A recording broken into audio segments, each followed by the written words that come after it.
আসসালামু আলাইকুম এভরিওয়ান। আজও চলে আসলাম এক নতুন ভিডিও নিয়ে। আমার হাঁসগুলো 9টা মেয়ে হাঁস, তা থেকে আমার 4টা হাঁস অলরেডি ডিম পাড়তেছে আলহামদুলিল্লাহ।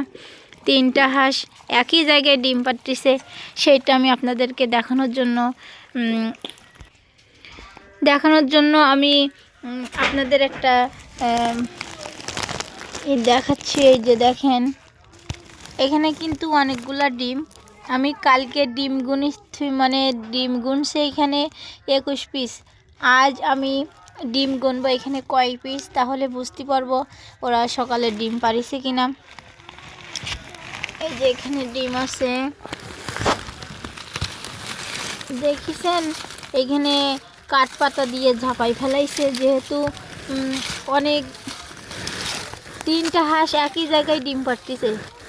এই যে এখানে ডিম আছে 1 2 3 4 5 6 7 8 9 10 11 12 13 14 15 16 17 18 19 20 21 22 23 24 পিস। মাশাআল্লাহ, তাহলে বোঝাই যাচ্ছে যে এখানে 3টা হাঁসের ডিম পাড়তেছে, কারণ আমি কাল গুনেছিলাম 21 পিস। আজ এখানে ডিম হয়েছে 24 পিস। আলহামদুলিল্লাহ, আল্লাহর কাছে অনেক শুকরিয়া আদায় করছি যে আমার হাঁসগুলো সবই একের পর এক ডিম পাড়তেছে।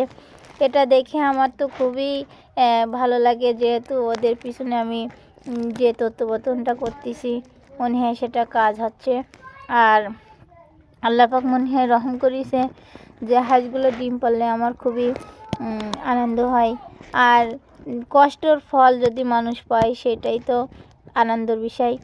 দেখেন, আমি কিন্তু ওদের 3 শ্বাস খেতে দেই, আর 1 শ্বাস খেতে দেই বাড়তি সময়টা হলো রাত্রে। কাল রাত 10টা বাজে, তবুও আমি ওদেরকে কিন্তু খেতে দিয়েছি। আমার কাজের ব্যস্ততার কারণে আমি ওদের সন্ধ্যার দিকে আমি খেতে দিতে পারিনি। আসরের ভেতরেই খেতে দিয়েছিলাম, যেহেতু 6টার দিকে আবার একবার খাদ্য দেই। কাল একটু বাসায় কাজ ছিল, যেহেতু খেতে দিতে পারিনি, আর সেই কারণে একটু লেট হয়ে গেছে। রাত 10টা বাজে, তবুও আমি ওদেরকে খেতে দিয়েছি।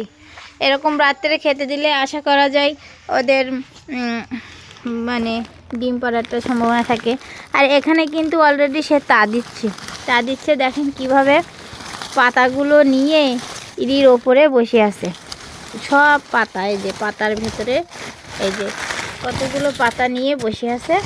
এই পাতাগুলো এভাবে তা দিচ্ছে। এই যে শীতের সময় যেহেতু পাতা দিয়ে ঢেকে দিয়েছে, এই ডিমগুলো কিন্তু অনেক তেলা তেলা ভাব হয়ে গেছে। মাশাআল্লাহ, অনেক সুন্দর। তাহলে সবাই ভালো থাকুন, সুস্থ থাকুন। Thank you. পরবর্তী ভিডিও দেখার জন্য সবার